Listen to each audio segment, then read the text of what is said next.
Hello friends. So I had enjoyed my RRB video. Even though this was my first attempt or my first exam that I have cleared, then I have not joined this exam. And firstly, there is no offense to all those who are willing to clear RRB or wanted to become a Grameen Bank PO. As one of my brother is also in RRB PO. He's a Grameen Bank manager and he is living his life very well. Currently, he is in Uttar Bihar Grameen Bank.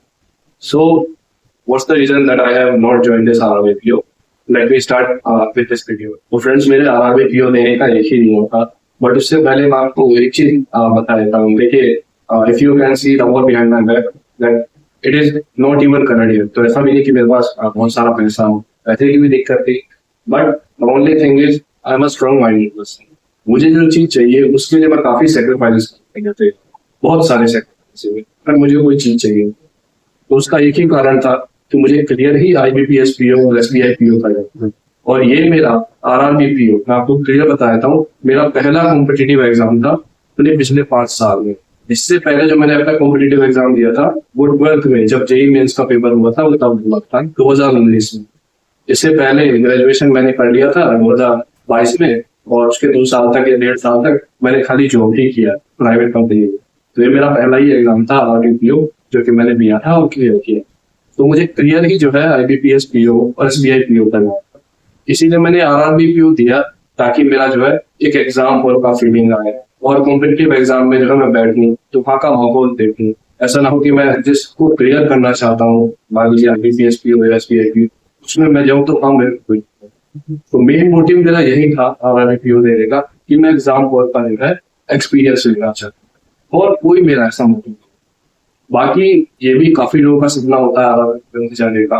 बहुत लोग कहते हैं कि RRB PO की जो work life है वो काफी अच्छी है in comparison to IPS PO और एसबीआई पीओ। तो मुझे उससे कोई फर्क नहीं पड़ता कि मेरा वर्क लाइफ में कितना बिजी होने वाला है या कुछ। मुझे जो चीज चाहिए उसके लिए जो है कुछ भी चलेगा, फिर चाहे वर्क लाइफ कितना भी बिजी रहे।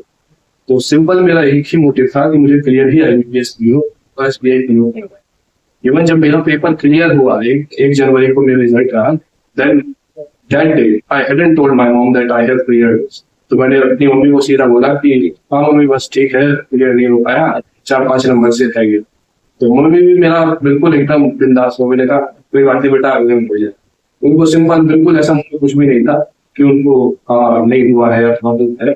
उनका सिंपल था, उन्हें ऐसा लग रहा था जैसे इसका अगला वाला वोट ही है। तो दोस्तों यही था कि जो रीजन थे कि क्यों मैंने आरआरबी पीओ नहीं किया, क्योंकि मुझे क्लियर ही आईबीपीएस पीओ या एसबीआई पीओ हुआ। हालांकि एसबीआई पीओ नहीं क्लियर हुआ, शायद उसके कुछ ना कुछ तो रीजन जरूर होंगे। मैं ऐसा नहीं कह रहा कि एसबीआई पीओ का ही गलती है, बेशक उसका इस बार कम वैकेंसी था, 600 था, पर उससे कोई फर्क नहीं पड़ता।